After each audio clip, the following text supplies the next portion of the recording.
Welcome back everyone. Quickly, let's continue our discussion on CSS outline width property. And right now, we are going to be specifically talking about the CSS outline width property along with thin value.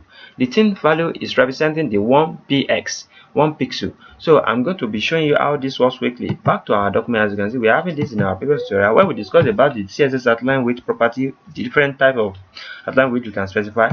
So we are going to be exploring it in deep details now. Let me delete all this I'm having in our previous tutorial, and I'm going to delete all this one also because I need this fit set element, the values inside this one right here, because I need it. That's why I want to use it.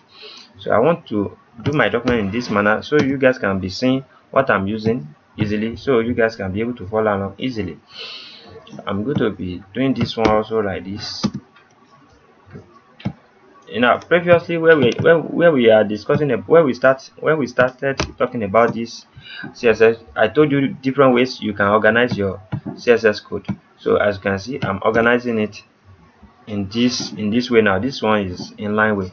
As you can see, everything is on one line. So just because I want you guys to be able to see what I'm doing easily. So right here, I'm trying to use this outline width property right here. This outline width property, I'm going to change the width of this one to 10.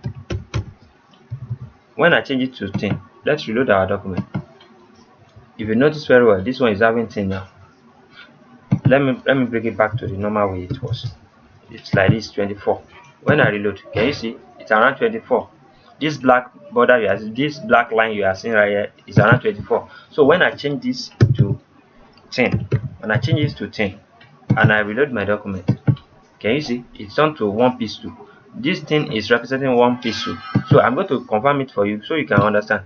When I write 1 pixel right here and I reload my document, can you see nothing changes? So definitely you should know that it's 1 pixel. So if now when I increase it to reach, maybe I give it 20 pixel, it's going to increase. Can you see it's increased? When I even increase it more than, if I give it 30 pixel, it's going to increase. When I reload, can you see it increases? So but when I give it 1 pixel, it's going to be 1 pixel.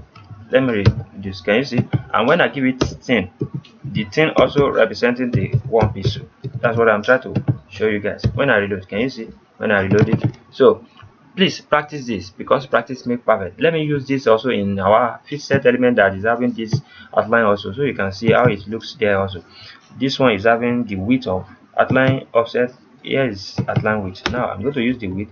So this width now I'm going to change it to 1 pixel, so you can see when I change it to 1 pixel and I reload my document, can you see we're having this tiny black something. But when I increase it to, let's say for instance I increase it to 24, let me increase it to 9 pixel, you are going to see what will happen. Can you see that is 9 pixel? But when I give it 10, it's going to come back to 1 pixel. Can you see that is 1 pixel? So 10 is representing 1 pixel. Please practice this because practice makes perfect. And what akorede ayofe is my name once again. I wish to see you guys next time to the next tutorial. Peace and love. Thank you.